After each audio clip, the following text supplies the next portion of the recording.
Trying to center off is Eckerly, and he just missed the net. O'Reilly with the shot, far down, he scored!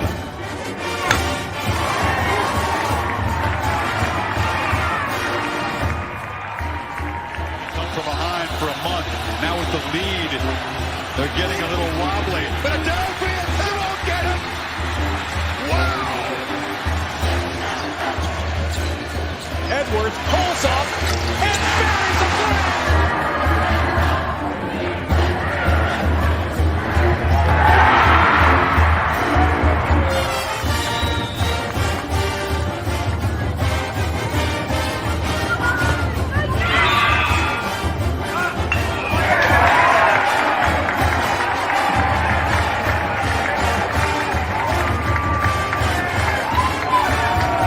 Richardson tries, out for Robbie Ryan.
Welcome into Pitchfork Lunch. Yes, I am Michael Carrotsmeal at Diablo00 on X, the artist formerly known as, yes, you know it, the Twitter. I do find it interesting, people still call it X, or they say Twitter or X, and, I just say it's X. We don't need to get into the dynamic. It's not the politics of it. We all know who bought it, decided, well, in buying it, I want to change the name. So X marks the spot for who knows what, all the silliness, all the craziness. Anyway, at Diablo00 on X, artist formerly known as the Twitter. Like I told you, you can go to my IG, michael.carrotsmeal.5. And yes, I know, I remind you every day, and those of you that watch, again, please feel free. I love the fact that you watch. I appreciate it. I hope you enjoy going around Sun Devil Nation in the sports world, as a ton is obviously going on. Hockey got started. Obviously, football in full swing, volleyball as well, soccer, golf starting their fall schedule, baseball started fall practice, softball starting fall matchups. Hockey, I mentioned going on. So yes, always a ton going on cross country. But yeah, enjoy it. And I know, like I said, I remind you every day, but please feel free. Subscribe to the YouTube channel. It's at M as in Michael, V as in Victory, C as in Cat 005 at MVC005 on YouTube, and subscribe. Why? Because again, anything you miss, guess what? You can go back and you can watch, and you have missed a ton of interviews. You have missed a lot of sound, all that good stuff. But I say that to say, hey, that's why I got it all on YouTube. So yes, feel free, subscribe to the YouTube channel. Again, it's at M as in Michael, V as in Victory, C as in Cat 005 at MVC005 on YouTube, and subscribe away. Also, guys, we are now part of the Casual Sports Radio Network. You can go to www.ksrnaz.com. For those of you watching, tell your friends at work, like I remind you to, hey, get caught up. You're going to hear great sound. Yesterday, obviously, it was said after practice, but broke the news. Coach Dillingham did that Jeff Sims is starting. Sam Levitt, got banged up in the game, came back, finished it. Showed obviously the toughness, but wow, that's all I can say. And he came back, finished the game. They obviously beat 16th ranked Utah. Now they head to Cincinnati at 5-1.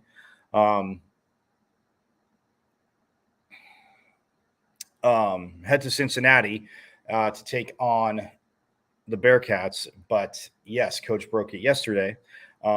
And if you're listening on the Casual Sports Radio Network, again, tell your friends at work. They can just go to KSRN. You see it on the bottom, az.com. Page opens up. Just hit listen live. Bam. There's Pitchfork Lunch, and they can get all caught up. Yes, of course, I would love you to watch, but don't drive and watch if you're headed to lunch. Definitely pay attention to the road, as you guys all know. That being said, there's also phenomenal Casual E's got, coverage of the Cardinals, Diamondbacks, Suns, Mercury, and now the Devils. So yes, getting it all there on the best internet radio station out there, the greatest, and Casual E again has it all. So again, www.ksrnaz.com, and you can watch live, listen live there as well to watching live. So, but let's get to it. Obviously, volleyball, you saw it on the way in, gets the sweep of Houston last night in 3 sets. The first set, we did see a little bit of bonus volleyball. Yes, we did see a little bit of bonus volleyball, and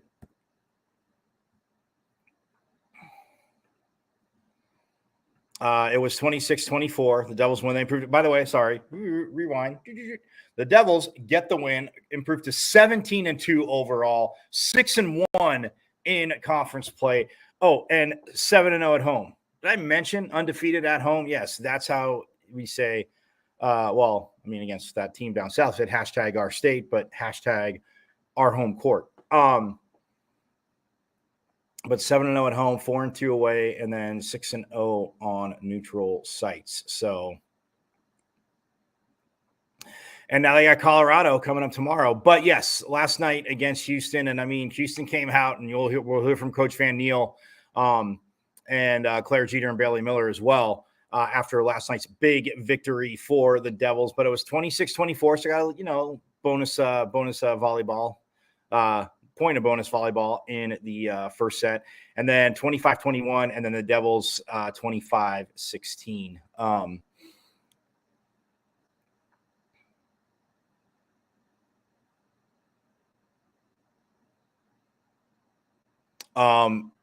And yeah, they get the 3-0 win. You talk about numbers last night. I mean, Jelly Sear led the team with 13, got a double-double. Kills and blocks, 13 kills, kills and digs. Not that she couldn't do it in blocks, but I'm saying kills and digs. 13 kills, 11 digs.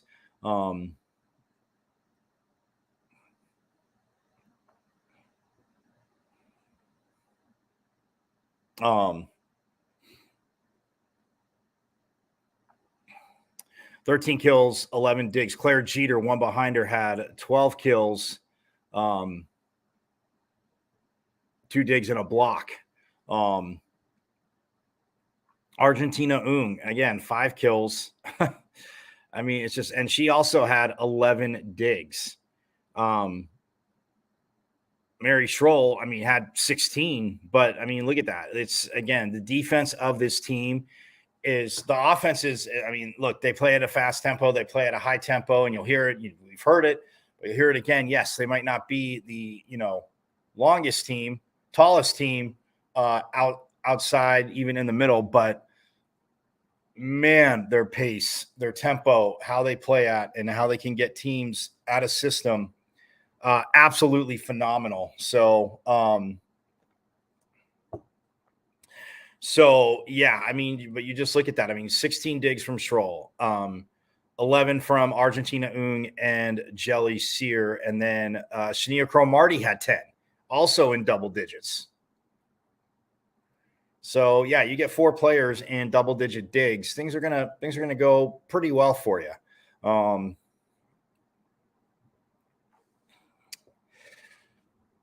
So yeah, I mean, just an overall.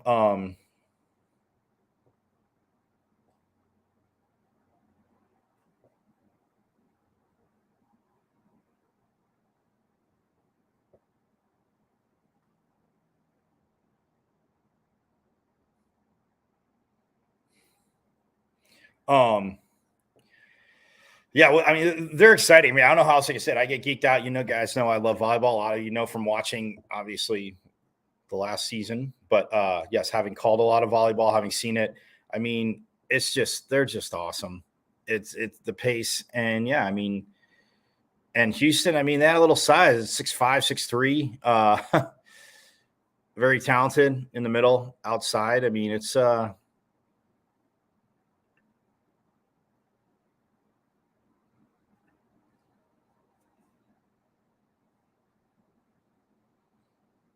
it's, I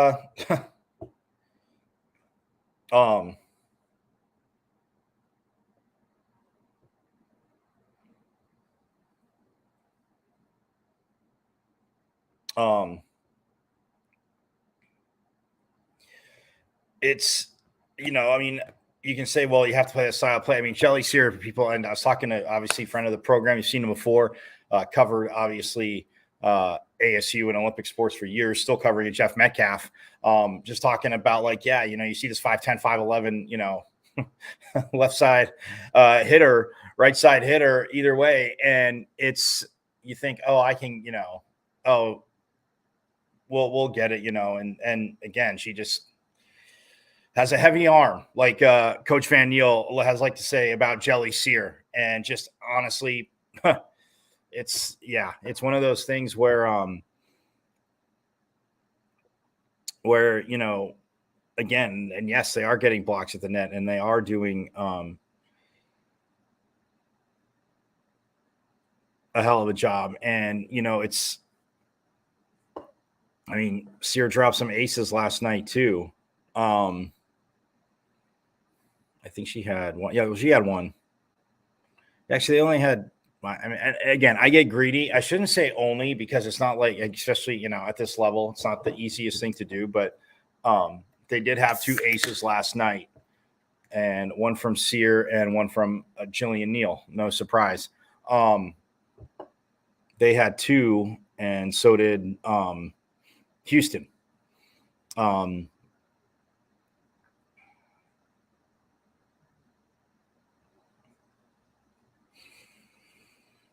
So, it's you get spoiled by seeing, how Coach Van Neal's talk about attacking serves. But again, this team, you talk about, I mentioned Jelly Sear, and obviously Shania Cromartie's been hitting that at the gym as well too. But somebody like a Bailey Miller, who obviously comes in the middle as well with, Claire Jeter. And we'll hear Claire talk about that. She's mentioned it, but just the fact that the play that they get out at the pins and what they can do in the middle, they're the 13th ranked team in the country for a reason. And yeah, I know I homerish yesterday. I did say, I don't understand how they didn't go up. Yes. I see some teams and their records, but this team, they can look, they know that there's things they can improve, and you'll hear it from Coach Van Neal.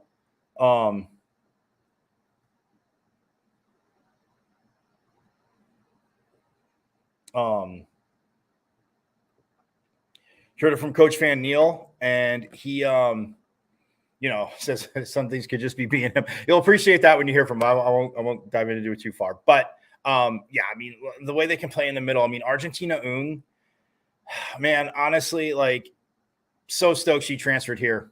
So stoked that, again, not happy what happened with Washington State and Oregon State. You guys all know, yes, I'm in the Big 12, immersed in it, but not thrilled what happened with the Pac-12. You pitchfork lunchers know that, but Fork's up to you for letting me every now and then vent that. Hit me up in the comments. If you're tired of it, I will cut it back, but hit me up in the comments. Let me know. Share some thoughts. But nonetheless, just an exciting team. They play tomorrow night against Colorado, and then Monday night, because they would have had 6 days off. They would have had basically 6 days off before they played their next game. And I want to say it was against Arizona. In Tucson, turn around and play them pretty quickly. So he scheduled, there was a match, and he got it in there. They played Grand Canyon Monday night. So, but Colorado first, another Big 12 opponent. And last year, because obviously Colorado also came over from the Pac-12.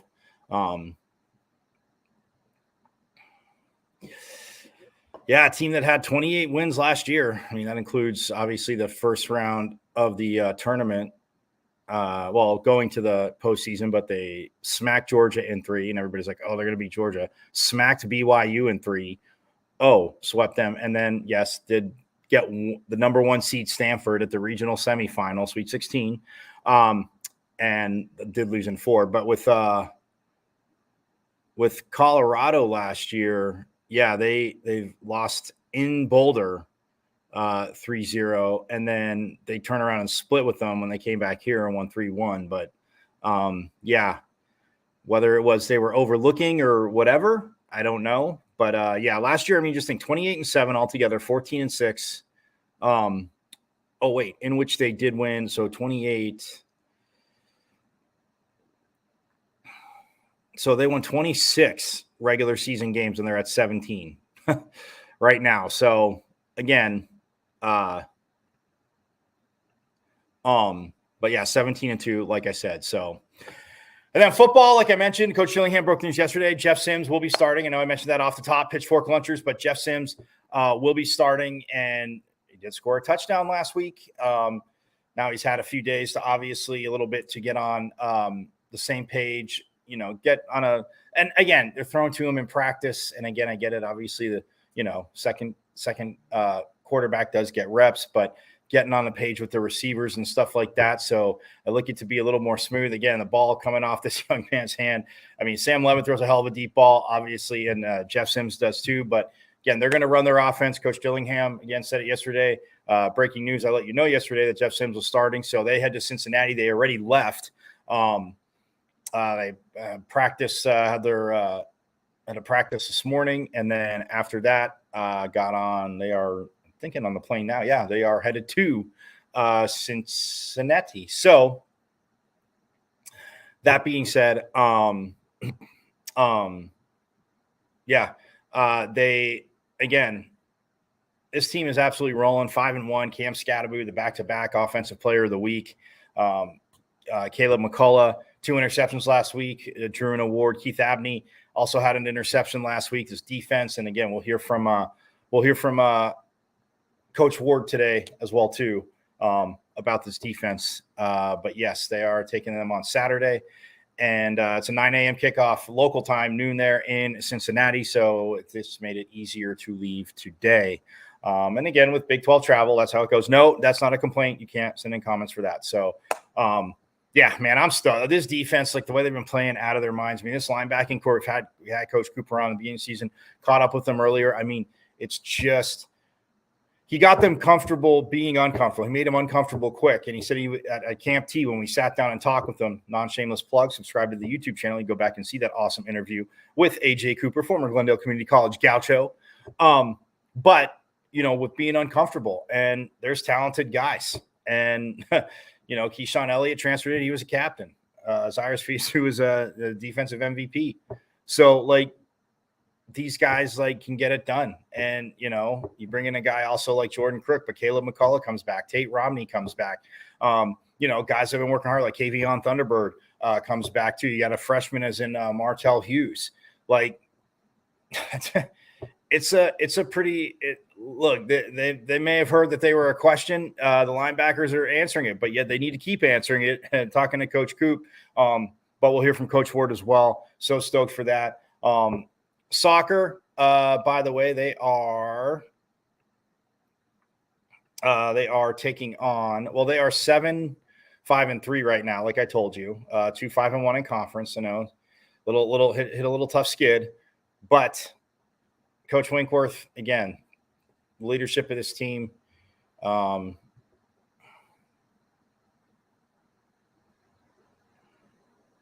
Tonight at 7 p.m., they are taking on Kansas State at Sun Devil Soccer Stadium. So they're taking on some more Wildcats. We'll go out there and cheer them on. And then Sunday at 1 p.m., the Jayhawks will be in Tempe for that to take on, obviously, ASU. But look, man, yes, it's been a teeny bit of struggles, I know, but I think he's definitely – they have the talent, they have the skill, been out there, seen them working to get back on track. So, but I'm going to step aside. When we get back, we're going to hear from JJ Van Niel, yes, the second-year head coach, the reigning, Pac-12 coach of the year.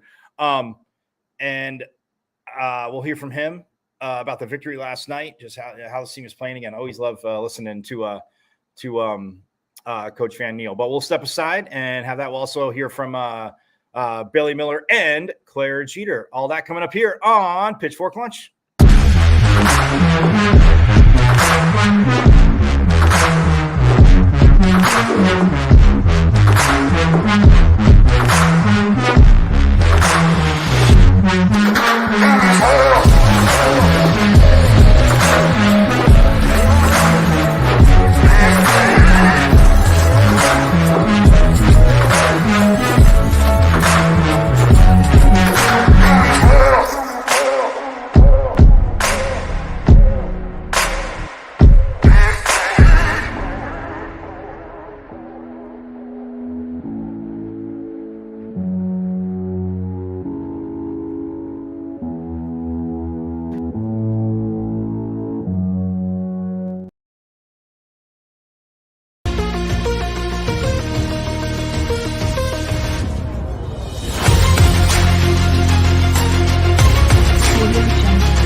putting off because you don't think you can afford it?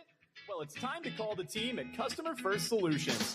Customer First is your one-stop shop for all home repairs, from full interior and exterior painting to handyman services, drywall repair, electrical, and plumbing. Customer First has the most competitive prices in the Valley. Your flat rate quote is based on the square footage of your home, and that includes wall repair. All Customer First technicians are licensed, bonded, and fully background checked for your assurance.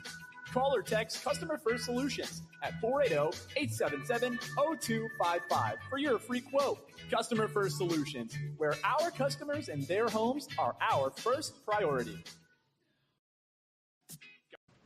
This is the sound of a racing heart.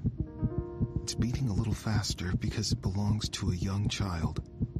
But this child isn't in the middle of a close soccer game or playing with her puppy in the yard. Her heart is racing because she's just been told she has to move foster homes again. Change a child's story. There's a child waiting for a volunteer like you. Learn how you can help at casaforchildren.org. KSRN has an inside track on all things sports, with topics and opinions from former players and local personalities. Catch 15-year NFL veteran Ed Smith and Jay Adams on Easy Sports Talk every Saturday. Unfortunately, with this back and these knees, I don't quite have that ability, or at least I use it. For all things Arizona Cardinals, tune in Monday nights with Casual E and Sean McConnell. Bird gang, I know it's another tough loss, but keep encouraged. We miss you, BA. And now you can exclusively listen to former Arizona Cardinal Jeremy Bridges on his show, JB and Benny Blue Review. Exactly. Sending a message out to the world. Always relaying that message. Yes, your guy, Benny Blue, comedian extraordinaire. Exclusively on KSRN, Casual Sports Radio Network.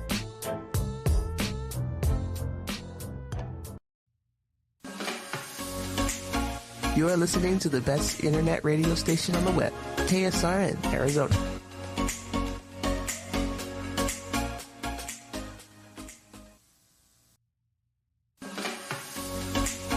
You are listening to the best internet radio station on the web, KSRN, Arizona.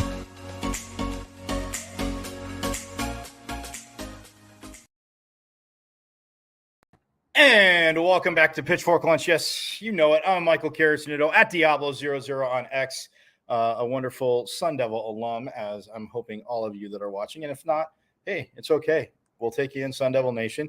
Even if you made a mistake and rooted for that team down south or went to that high school down south. University. I confuse them. Pitchfork Lunchers, you know that.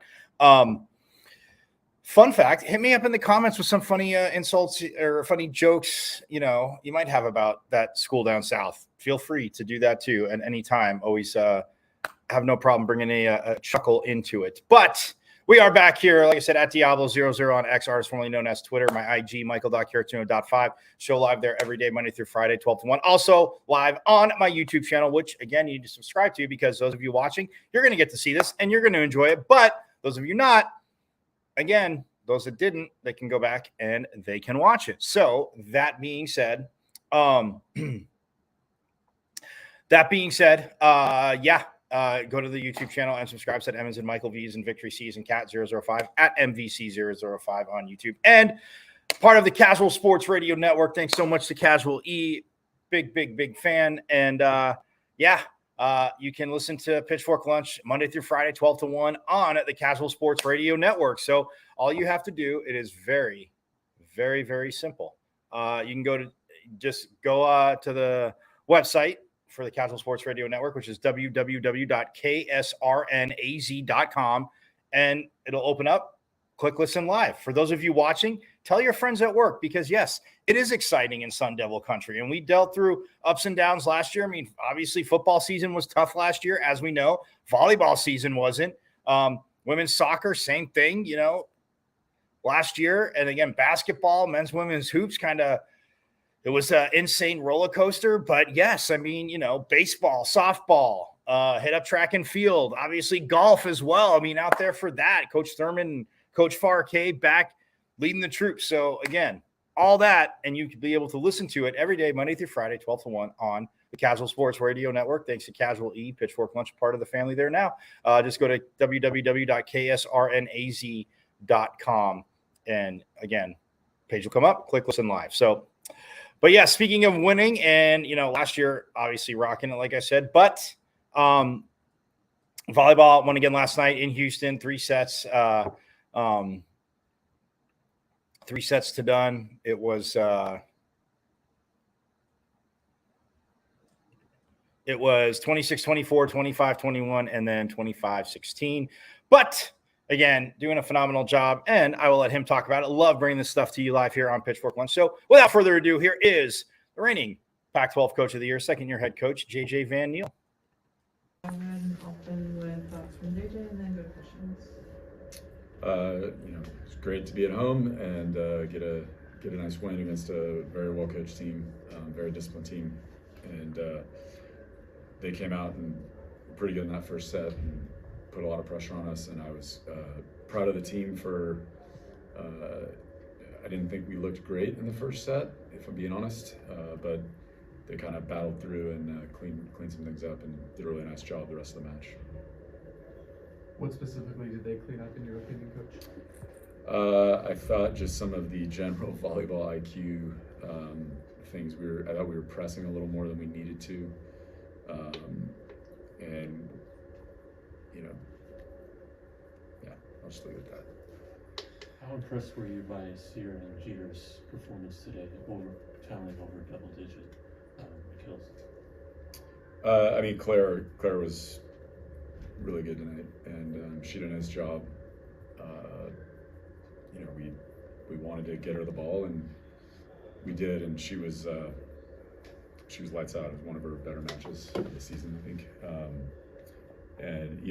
Jelly started off a little shaky, but she had to hit like maybe 800 on last set. I thought she did a nice job. I think she was pressing a little bit too much early.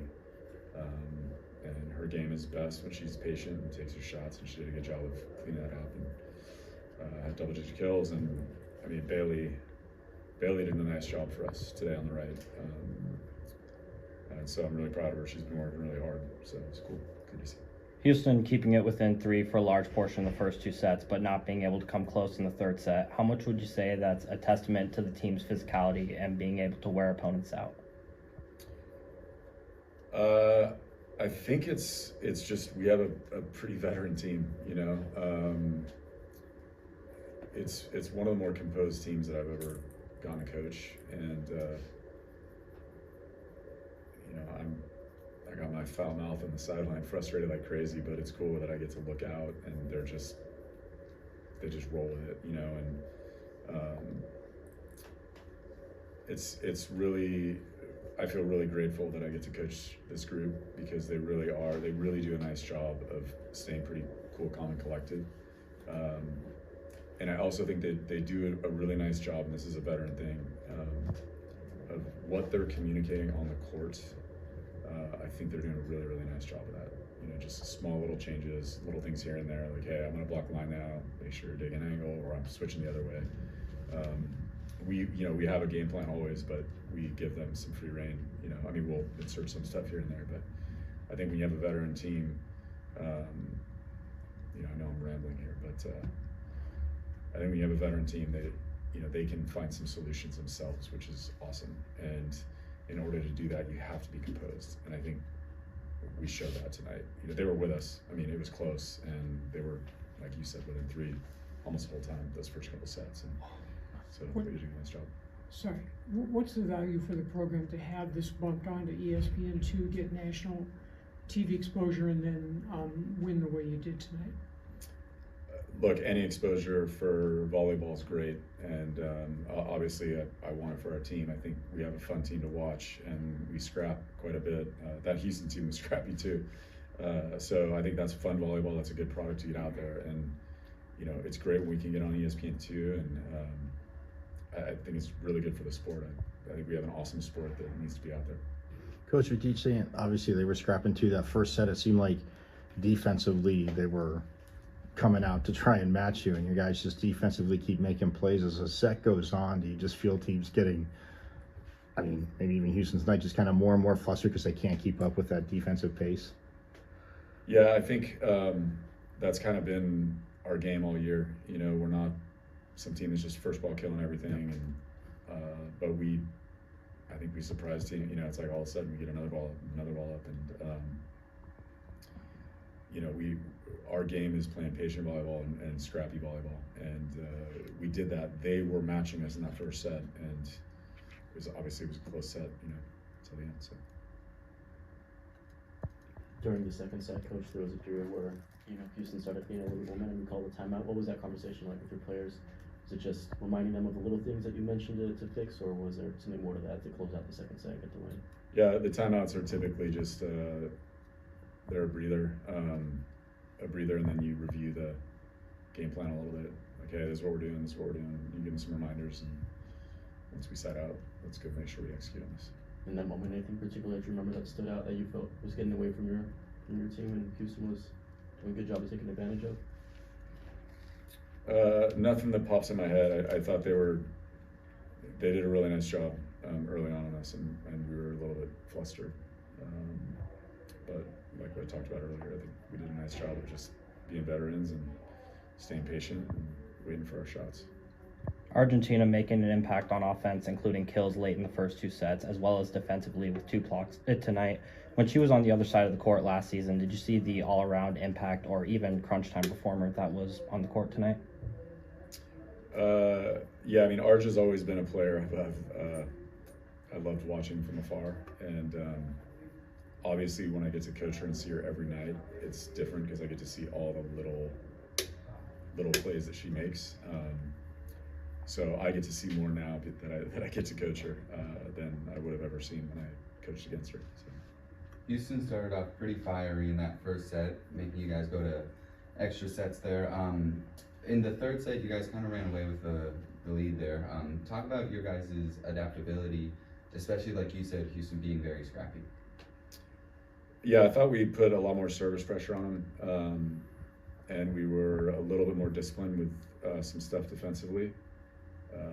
And quite frankly, we finally started playing, not finally, that's just me being me. We have a very high standard for effort when we're out on the volleyball court. And if I'm being honest, in the first couple sets, I wasn't sure it was quite at the level it needed to be. And I thought in the third, you guys saw what our standard is, or what I believe our standard is. And that's just where we have to go. And in the first couple sets, there were just some stuff that we didn't get. And listen, if we go and we don't get it, hey, that's all good. But we got to go. And there was some stuff that I thought we were a little too observant on. And I thought in the third we were quite scrappy. And you heard it, JJ Van Niel again. And look, his standards, a man that knows the game, had him on the show last season, first coach to come on the show, and see it led to a Pac-12 Coach of the Year and a Sweet 16 run, which, yes, I know. For those of you that watch, you did catch got the good laugh. It's because we all know it's 99.99999% his talent or his knowledge and understanding of the game and the players' talent, him as a coach, them as players, but the 0.00001% is the pitchfork lunch pushover, and he was the first coach to come on. So forks up to Coach Van Niel. No, but I digress. All kidding aside on that. But yeah, I mean, like you said, talking about Argentina, and again, when you watch this team, you're like, man, it's one thing you can never, since he's been here, you never question the effort. Yes. You're never going to question the effort of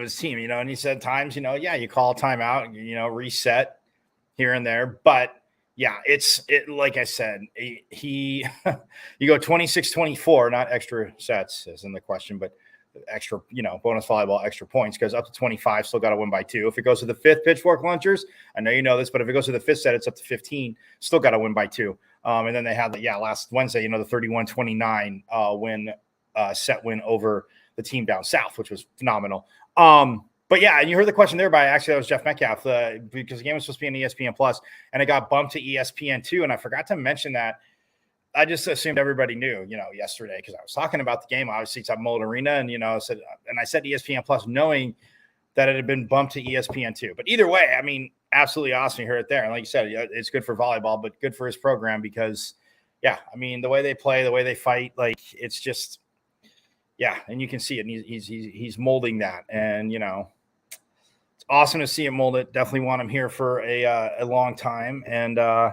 yeah, keep this obviously the volleyball train rolling as they are.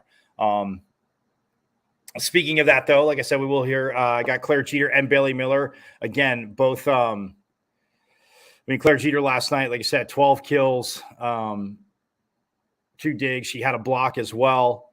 Bailey Miller, 9 kills, 2 digs for her. And yeah, I mean, again, just the way she's come in and just playing the role, and it's yeah, it's yeah, it's awesome what they can do in the middle, and we know obviously what Claire Jeter can do. So that being said, again, absolutely phenomenal. But without further ado, yes, let's hear from those two now. So here are Claire Jeter and Bailey Miller after last night's 3-0 sweep of Houston to improve to 17-2 overall. In your first season under Coach Van Niel, how have you noticed the analytical approach of his benefit you in matches, and even tonight when you had 9 kills? Yeah, I mean, it helps because he's always we're going in for film all the time. He's always telling us different things to look for, and I don't know, it kind of helps being able to see the numbers, and he never makes me feel like I'm just a number, which is nice, but he makes sure that we're aware of it so that we can be confident and, I don't know, be consistent as well. All right, and Claire, 12 kills tonight, averaging around 10 over the last 5 matches. As of recently, has there been anything you've noticed, either what your teammates have been doing or what the opponent does on defense, that you can attribute to these just kills in matches like tonight? I mean, our defense is amazing. Our serve receive is great, so they're always giving me the opportunity to be able to swing. Our setters know how to put it in our zone, and we run such a fast offense that even when people commit to me, majority of the time they're late, so I have things open. And then I have to also say kudos to my pins, because whenever they're putting away balls, it's hard for them to be able to just front me the whole time. So I know that if someone's fronting me, they'll get it. If they're getting fronted, I'll get it. So it's kind of just that teamwork aspect.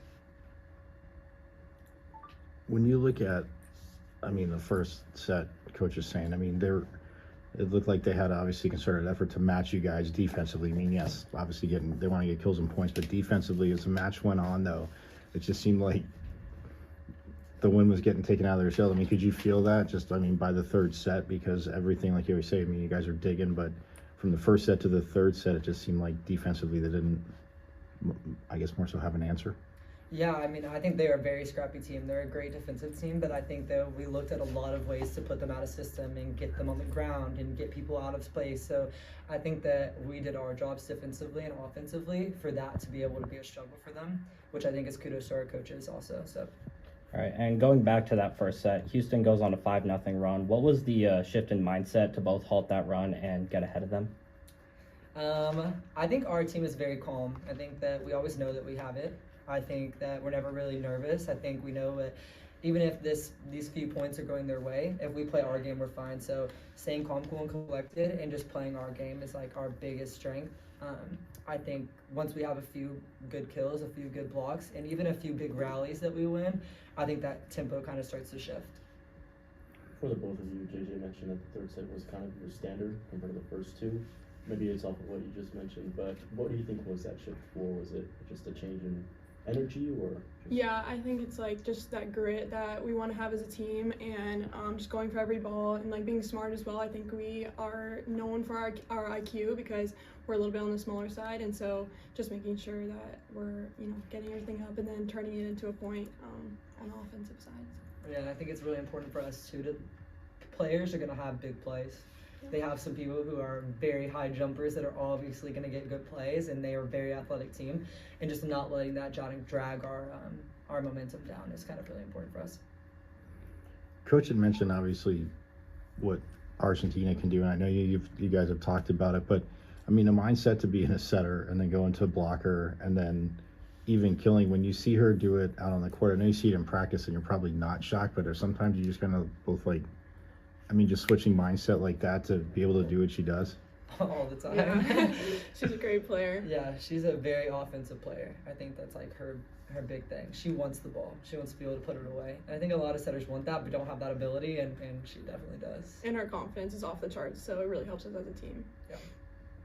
When you guys play on national television like tonight, I don't even know if you think much about it or whatnot, but what's the kind of message, if you want, about your team that you want to deliver when you got that kind of opportunity? I think just remembering, like, we are the team that we play. Like, whenever we're playing really, really well, we know that obviously we're a great team. I think it's when we start to struggle that sometimes we're like, oh, okay, we got to get back into our groove, whatever. I think when we keep on sweeping teams and we keep on putting that energy out there, even if it's not our best game and we're still playing and still sweeping teams, I feel like that's kind of that energy momentum that's kind of reminding us how good of a team we really are. And like you said, that third set is our standard. So just kind of remembering how we play, how to get there, and we always use a couple warm-up sets usually, and kind of getting out of that would be a good momentum change, I think. Claire, you had 12 kills on the night. How would this rank in terms of one of your best performances of the season? I think kill-wise, definitely pretty high up there. I think my defense was not the best tonight, but I have great defenders behind me who cover my back often, so I'm very lucky for that. I think next thing I need to work on is some blocking, but I think offensively it was a good game. Through the first 20 games, this team has never reached the fifth set, and including tonight, you guys face adversity in these early sets. Talk about your guys' adaptability and how you manage to always stay calm and not get to a fifth set. Yeah, I think it's also just that composure we were talking about, and having a lot of experience on the team, and also a lot of support. Like, we love each other as sisters. Our coaches love us. We have a great relationship with everybody, so I think it helps on the court when it's like kind of a sisterhood. And I also think that there's a lot of fifth years and sixth years on our team. We don't want to go to a fifth set. Yeah. Our bodies are not made for that anymore, so we prefer to get it done quick if possible. Coming into Go ahead. coming into tonight, ranked 13th in the nation, highest under Coach Van Niel. How much weight would you say the number 13 next to the words Arizona State holds as you step onto the court? I mean, I think we obviously know we have a lot to prove. The number does mean obviously some to us. I think it's more just knowing what we can do. Knowing that others know that we are one of the best teams in the country is really important to us. But knowing that we ourselves know that we are even better than number 13, and we're going to work our way up and keep on working, I think is something big for us. Yeah, and one of our main things is that we just want to make a legacy for this team and make Arizona State a volleyball school. And so just knowing that in the back of our mind, just going out there and playing with like heart and passion. Yeah, knowing that we're here to stay and it's not a fluke. Yeah, it's like a big thing.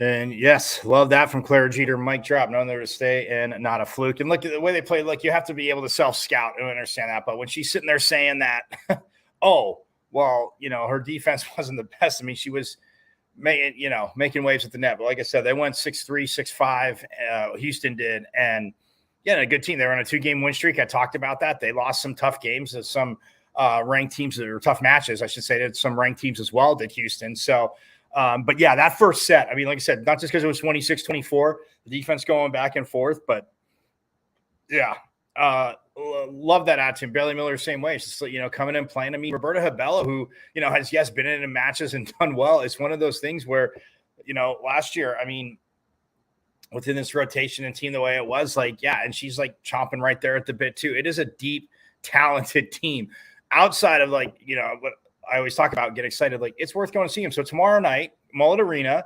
Colorado. We'll talk about more of it tomorrow, but I'm just saying tomorrow night, you're here, go see them play, take on Colorado. It will be phenomenal. But we are going to switch gears. We're going to get out of here, and this is going to be last time of the day. Brian Ward, Sun Devil defensive coordinator. I love defense, but yes, we hear from, and we will hear from Coach Arroyo tomorrow. Last show of the week before the game on Saturday. We'll hear from Coach Arroyo tomorrow, Marcus Arroyo, offensive coordinator. But Brian Ward talking defense, obviously what they've been able to do, up to this point, but just getting ready for Cincinnati, and even his thoughts on, Jeff Sims, because obviously he's seen him in practice. So yeah, it is awesome. But yes, without further ado, we'll cap the show off with Sunday defensive coordinator Brian Ward.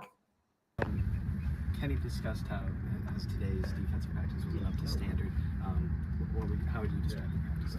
Yeah, just it's a combination of a few things. Just the early morning practice and getting guys going and locked in, and really it's really just a mentality type thing with a few of our guys, and understanding the importance of bringing it every day, and understand that it's one thing that we control is the process. And as coaches, we're not results oriented, we're process oriented. So when things go bad, we're not going to flip the script and pour more work on it or figure out. What we're going to do is we're going to continue with that process and continually tweak it. For the players, it's about absorbing the information and being able to apply it in practice, and we didn't start the practice off the right way today. Do you think that's anything with the fact that you guys are currently 5-1, that like now that you guys have kind of seen some success, it's harder to like kind of keep that underdog mentality, or like just kind of come in? No, I don't think it's that. I think that there's days that you practice really well and you're rolling, and then there's days where you bring some adversity. Early morning, getting up a half an hour earlier than you did yesterday, and right now you're getting up an hour and a half earlier than you normally are, and getting the juices flowing and getting to work, because the last half of practice was actually really good. It was the first part of practice, just getting these guys going and getting these guys up to standard. It was a challenge for us coaches. What strikes you most, Brian, about Cincinnati's offense? They're just they're explosive.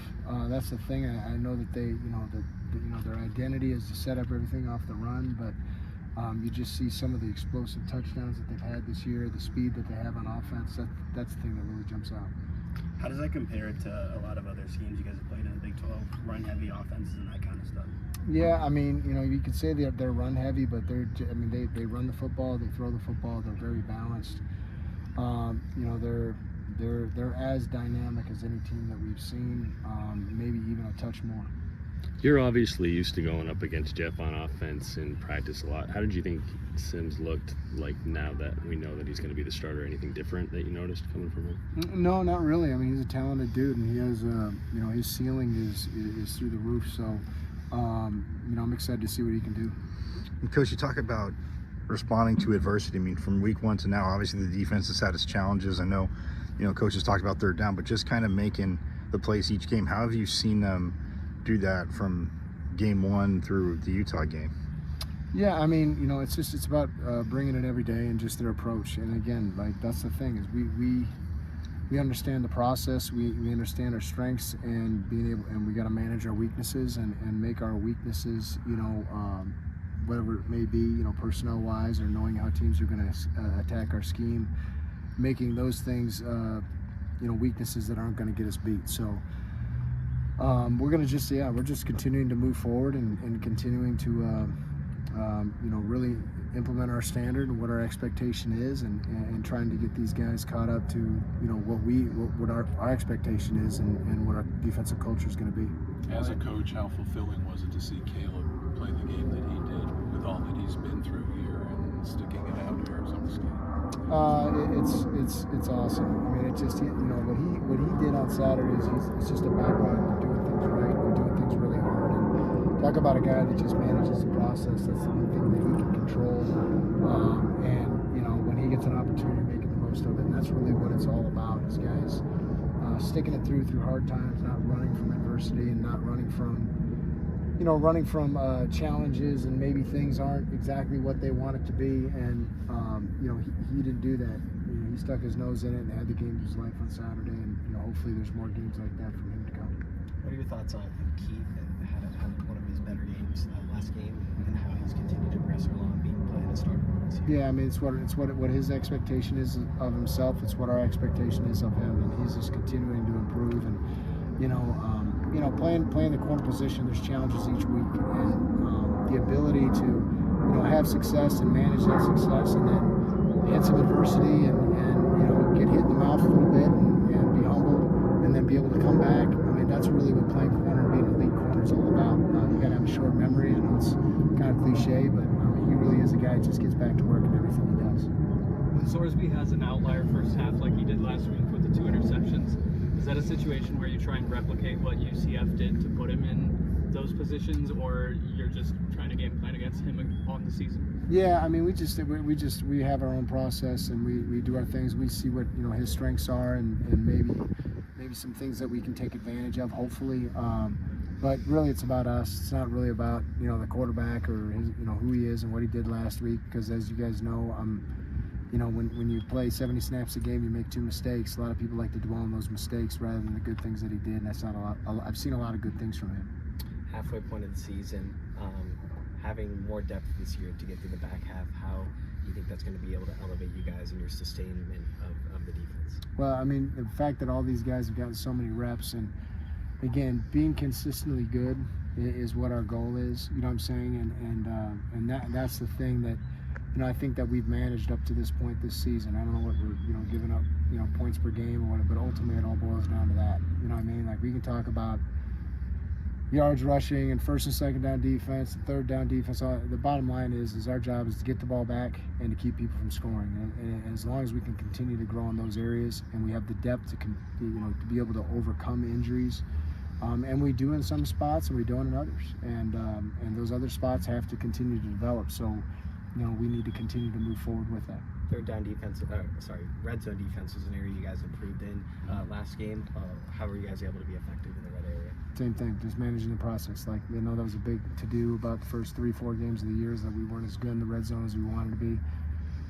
You don't change the plan. You know what I mean? You don't change what has worked, and you put your players in the best position to be successful. You get them ready to anticipate what offenses are going to do and what the situations are. And as soon as they start to really understand it and be comfortable in those situations, that's when you see teams really flourish, and defensive teams flourish. And that's what they did in the red zone. They felt very confident and comfortable, and it started with us coaches, and we were ready for what they gave us last week in the red zone.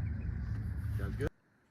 And there he is, defensive coordinator Brian Ward. And again, Cincinnati, again, every game is different. But, yeah, you're going to try and capitalize on what you can do. Obviously, he's not going to give away the game plan. But, yeah, just respond to adversity. That's why I asked him that, because it's been a message, and this team has handled it a lot different than last year. You've heard it from players, heard it from the 100-yard landlord, Xavier and Alford, the free safety, and, even Shamari Simmons as well. But Brian Ward, that defense, phenomenal job. So, hey, that's going to do it for today, for Thursday. Obviously, forks up to all of you for joining. I'm going to get out of here. Again, at Diablo00 on X, formerly known as Twitter, my IG, Michael.Caratuno.5, my YouTube channel, at M as in Michael, V as in Victory, C as in Cat 005, at MVC005 on YouTube. And, yes, you know it, on the Casual Sports Radio Network. Go to www.ksrnaz.com, and you can listen live there every day. And, yes, you know it. It is a Sun Devil state, so I will see you all tomorrow. Same bad time, same bad channel. But yes, as always, forks up.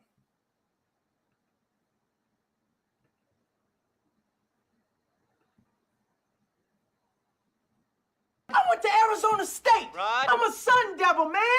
The 27-yard line. That's a great call. Playing fake. Bubba will put it up. Throws over the middle. Touchdown. Quick flag. That's a way. Trying to center off is Eckerly, and he just missed the net. O'Reilly with the shot. Far down. He scored.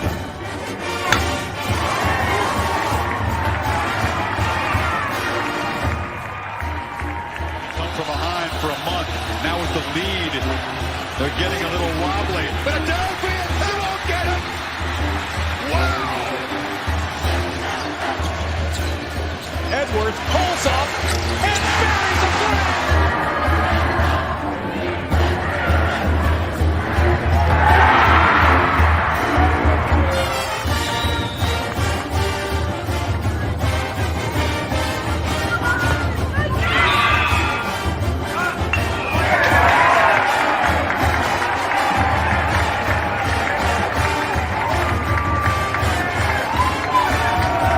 Richardson tries, out for Robbie Ryan. Her three right on the money. Daniels takes his shot for